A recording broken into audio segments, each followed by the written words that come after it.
the Cavaliers are done. I don't care what Kenny Atkinson says. I don't care what anybody says. There would be an absolute miracle with the injuries the Cavaliers are withstanding right now, not only in the series, throughout the playoffs. Garland hasn't been 100% healthy. Evan Mobley hasn't been 100% healthy throughout the playoffs. And now you have your best player in Donovan Mitchell, the Spider, not 100% healthy, and he's questionable. He's going to play, guys. When you hear that he's questionable, it usually means the guy's going to show up and play. But are you going to trust that he's the same Donovan Mitchell? He's not even 70%, guys. He is going to be a decoy on the court. It's going to be Garland's show. It's going to be Garland's show if they expect to win in game number 5. And I just don't think they have it. I just think the Cavaliers, as young and as agile they've been throughout the playoffs over the last 3 years, and we all know because we're Knicks fans, and we've seen them get eliminated not once, but twice against the Knicks. You had the best record in basketball practically the whole season, and then you go into the playoffs and you sweep in the first round, and everybody thought this is going to be easy all the way to the Eastern Conference Finals when they have to play the Celtics or even the Knicks, and the Pacers show up, and Halliburton and his father are dancing, in a circle. La, la, la, la, la, la. They're like the Wizard of Oz. I mean, where's the Wicked Witch when you need her? I mean, seriously, this is pathetic. Where's Joba's rookie costumes? Exactly. Well, he was the cowardly lion. He was a cowardly lion. But honestly, that's what the Cavs are. They're cowardly.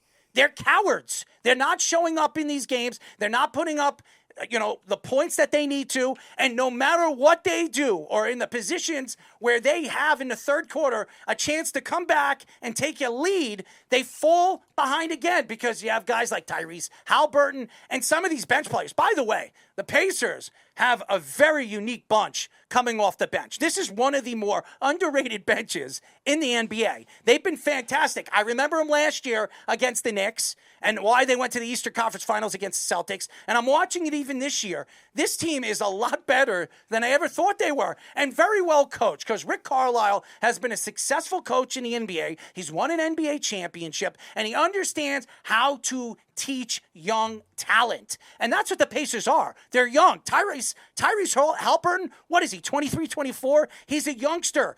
Practically this whole team is under the age of 27 years old. This is one of the younger teams that have a tremendous opportunity right now, because if it is the Knicks and the Pacers, guess who beat the Knicks last year? The Pacers. The Pacers go to the finals against any one of these 4 other teams right now in the West. Do you think they have a chance? 100%. And why do you think Reggie Miller wants to see the Knicks play them? Because he knows they can beat them. That's why. They beat him once. They can beat him again. Donovan Mitchell is going to play in game number 5. I don't know where he's going to be at, but he'll be 70, 75%. It's not going to make a difference if he was 85, 90, or 95%. I'm just letting you guys know that.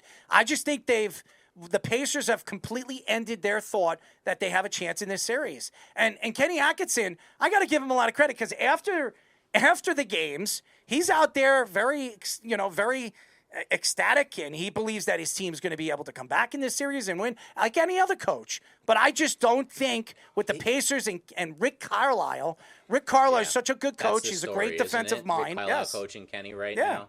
Like, I think that we have to mention before we leave it that they went to a 2-3 zone in Game 3 and shut them down. And what does Carlisle do? Completely changes the offense in Game 4 and shreds the zone, because he knows how to coach with the best of them. Yes. Kenny's going to have to come back with something pretty special to be able to win this series. I just don't think he has it in him. I think Carlisle's a step ahead of him, even if he is the coach of the year. Again, we'll have to see how Kenny Atkinson is going to play this in a game number 5 where a lot of people think they're done, including yours truly. It would be a miracle if they come back in this series and take it to a Game 7. I just don't see it. Even with a healthy Donovan Mitchell, I think this team really just doesn't have it. And they didn't have it last year either. I just think that when you go into the regular season and everybody says, wow, this team is going to be the team to beat, just like OKC, when it comes to the playoffs, it's a completely different dog.